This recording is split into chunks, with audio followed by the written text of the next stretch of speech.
Bonjour.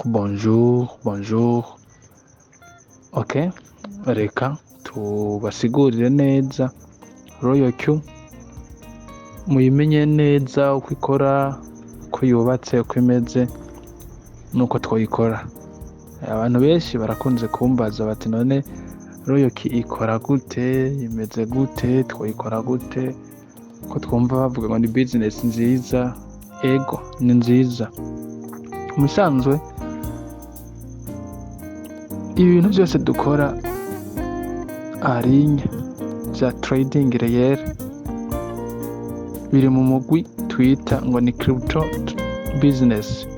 Tuvuze crypto business ni kuvuga ni business ya crypto, nk'uko twumva ngo hari business y'indege, y'imiduga, y'amavoka, y'amakara, gutyo.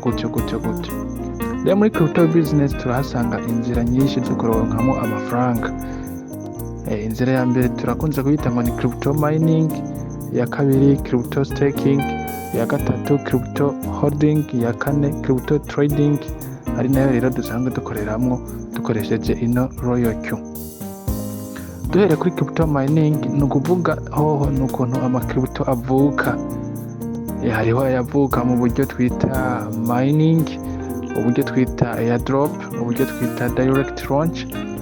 Byose n'ibindi vyigwa nuko coin zitangura kubaho. Hama muri crypto staking naho ni uburyo bwo kugura coin zisanzwe ziri ku isoko, muga zisanzwe zifise ayandi mapiese akiri muri phase dominage, mining, gutyo ukayahuza ukoresheje ico bita blockchain node, maze amwe wagura akagenda muri yayandi ari muri minage akazarazana utundi duceri, bisigura yuko aho muri ico gihe wunguka ancoin. Nk'akarorero nk'ubu ndashobora kuba mfise nka bitcoin imwe nkayishira muri staking, hama ikaza iranzanira utundi dupiese twa bitcoin, ugasanga mu mezi 6 cyangwa umwaka mfise indi bitcoin, ni ukuvuga nungutse bitcoin. Crypto holding nayo ariyo nzira ya gatatu, yoyo ni igikorwa cyo kugura amacoin hama ukaja wiraramira ukaza urayagurisha aronterum, ukayagurisha mu gihe twita bull market canke mu gihe twita bull run canke bitcoin halving.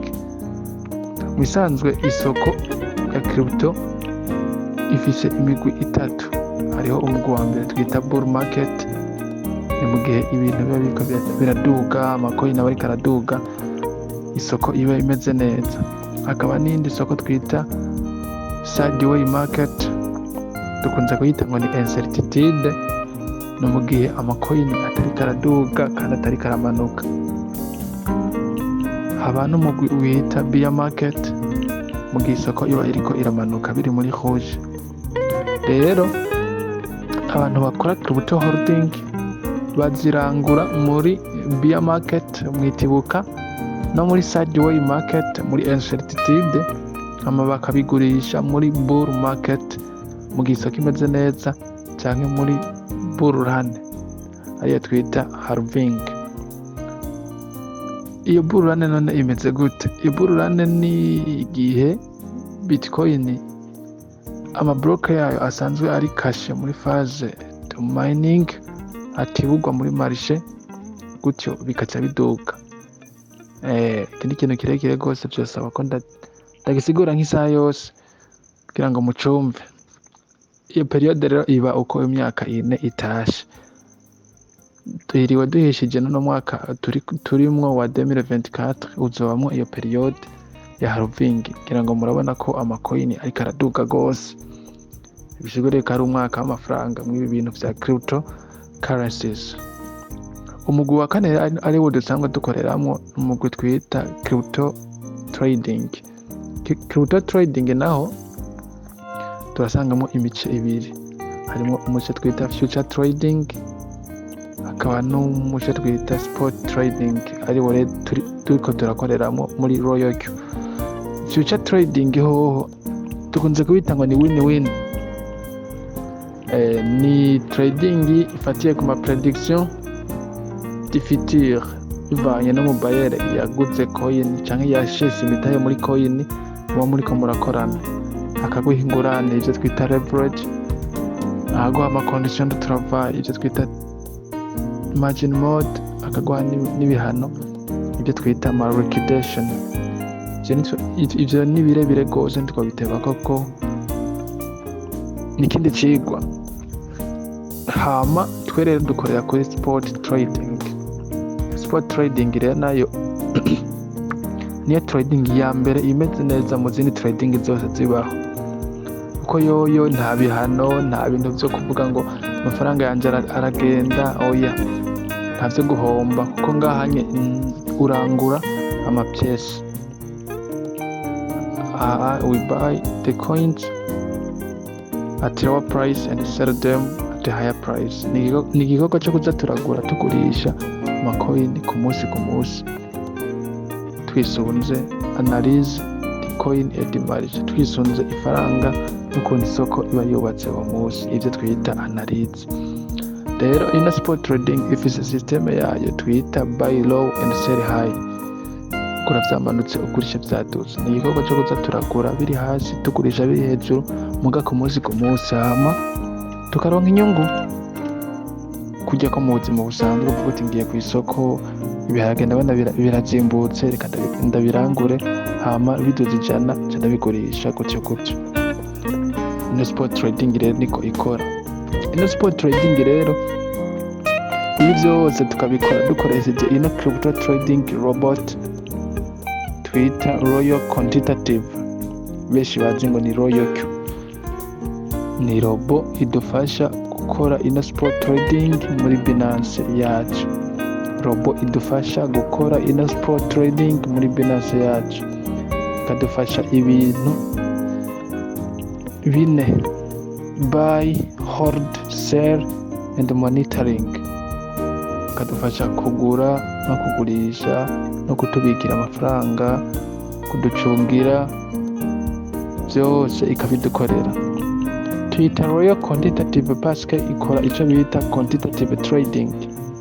Tuvuze quantitative trading ni trading ifatiye ku itegeko. Anagombye kubwira babandi yumva ngo ni robo akaca yumva umengo ni mwijuru, oya, urayituma.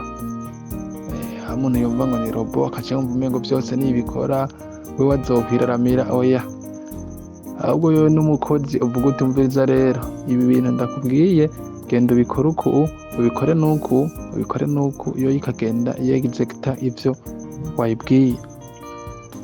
Igiye mu isoko rero ikabikora kurya nyene ikaguha inyungu muri Binance yawe, amafaranga akaguma yiyongera ko bukeye ko bwije, yiyongera uko bukeye uko bwije, yiyongera, hama wewe wironkera inyungu. Ibi vyose ikabikora muri za marishe zose nababwiye, haba mu gihe isoko bimeze nabi, haba mu gihe isoko bimeze neza, haba mu gihe isoko iyo biri mu madidane, hose irakora bivanye n'ivyo twita ama strategy yo kuyikoresha. Ivyo navyo turavyigisha. Hariho strategy dukoresha mu gihe isoko bimeze neza n'izindi dukoresha mu gihe isoko bimeze nabi. Ivyo vyose maze gutangura urabimenya, hama ukabikoresha ukaronka amafaranga. Ariko ivyo vyose kugira ngo ibikore rero si ku buntu, oya, bisaba yuko ubanza kuyikorera icyo twita annual activation, ukabanza kuyigura ama USD 120 mu kiringo c'umwaka wose. Maze kuyigura rero ukabona kuyesera muri telefone yawe, ukayihuza na Binance yawe, hama ikajya gufasha gutreda uronka inyungu muri Binance yawe, aha ntabyo kuvuga ngo amafaranga yawe ngo hari ahantu aja, oya, amafaranga yawe ni wewe na Binance yawe. Nta muntu urinda kubaza ngo ngomba kugira rotre, nta muntu urinda kubwira, oya, amafaranga ni wewe na Binance yawe nahaja. Ntuhomba kuko uba waranguye amapiese, urunguka gusa. Ntuhomba, urunguka gusa, kubera ko urarangura amapiese, hama biduze ukagurisha, bitaduze naho ntigurisha paske kirindira ko biduga. Mugaje byose biravana strategy uba wakoresheje.